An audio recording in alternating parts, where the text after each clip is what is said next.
まりましたテイラーチャンネル、今回はですね、ゴールデンバスケットリーフのルディさんの貴重なインタビューを撮影しましたので、その様子をご紹介しようと思っております。ゴールデンバスケットリーフのルディさんはどういう方なんでしょうか。ルディさんなんですけども、アメリカで、長くにわたってサンゴの市場というのをですね築いてきた方の一人だと思います。有名なところだとサンゴのシグネチャーですね、そういうのも作ってきた方の一人。有名な名前だと豆砂のグランドマスタークラファターとか、緑石でいうとバリショートケーキ、そういったところですね、シグネチャー、ネーミングを作るっていうところからアメリカの市場を作ってきた方の一人なんで、貴重な、お話も聞いたんで、この後のインタビューに聞いていただきたいと思います。You have been involved in the import and sale of coral in the US for over 30 years. Yes. When did fracking coral come out?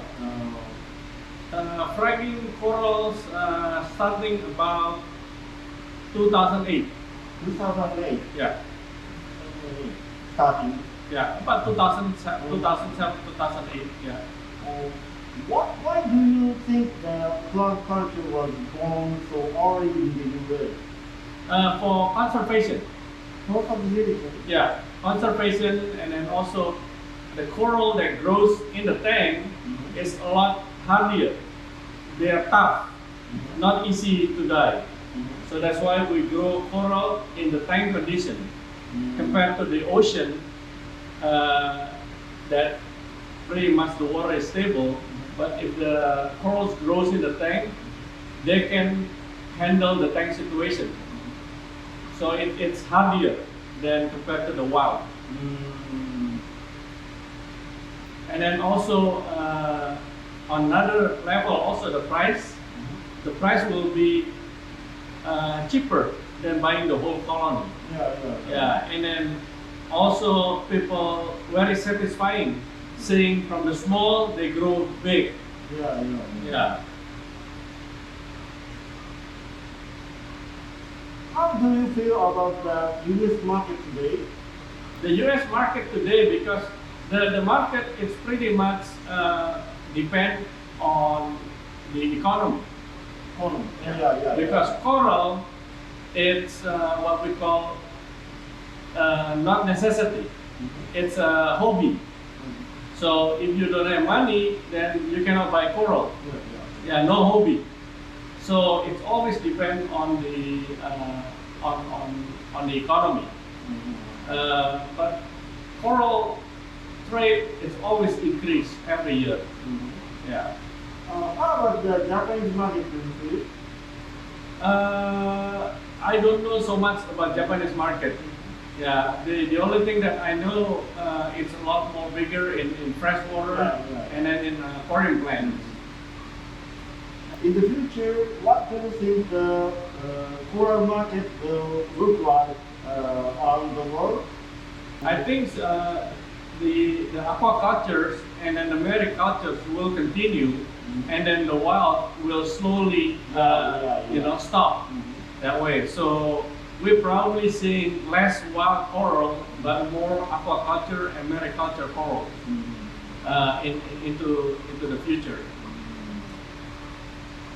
What do you think is the key point to growing corals well? Water parameter. Yeah, water parameter, and then make sure that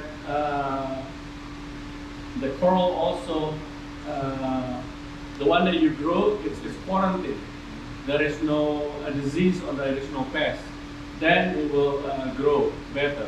Yeah, first water parameter, and then the next one is light. Yeah. Yeah, water parameter first. Yeah. Some people may not be able to grow it well. What would you tell them if you would advise them? Yeah. What it is, usually, it's depending on how you grow the corals. if your system is too specific, you do special to grow them. Sometimes it's difficult if you sell to some other people, they cannot keep them alive. That's why when you grow, your water parameter have to be the same as the mainstream, as other people, roughly about the same. So that way, they can keep your coral alive also.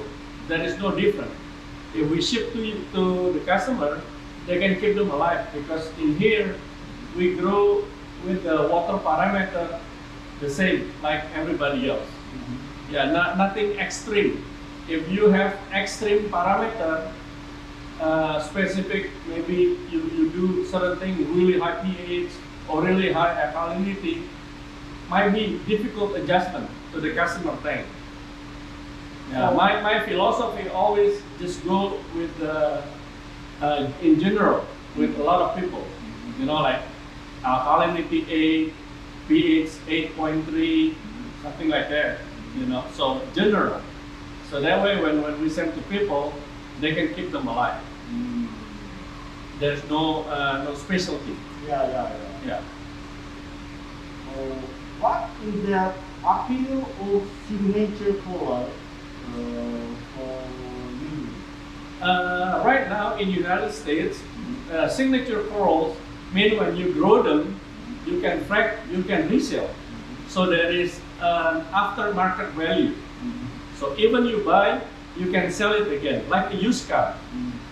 You know, used car, you can resell. Yeah, the coral, the same thing too. You buy coral with the name, and then you grow them, you can sell that coral. That is the appeal. Because of that. So, because of this hobby, people have to have money for their hobby. Their money comes from selling coral. So that way they can, buy new coral and then grow them again. It's just like paying their hobby by selling coral. Yeah. So your main income, you don't use it for your hobby. Your main income is for your living. 今、インタビューを見ていただいたんですけれども、私たちも改めてこのインタビューを、見るとですね、アメリカの市場っていうのを僕たちもすごい、知ることができて非常に、勉強になりました。日本に関しては淡水のことが主に知ってらっしゃったんですけれども、まだまだ日本の海水っていうことを、アメリカに伝わってないなっていうのが、改めて、知ることができました。やっぱりずっと昔からフラグに対してとか、私たちがフラグをやりだすよりももっと前から、フラグのことを、研究して、色上げとか水質管理とかされておられて、びっくりしたのがやっぱりそのフラグを作ることに対して環境問題に対してもすごい熱心に考えられているっていうことで、私たちもその環境問題に対してももっと取り組めることがいろいろあるんじゃないかなということを、すごい思うことができました。今後アクアテイラーズとしてもフラグに対する魅力であったりとか、楽しさ、面白さを、もっと伝えれるように、頑張っていこうと思います。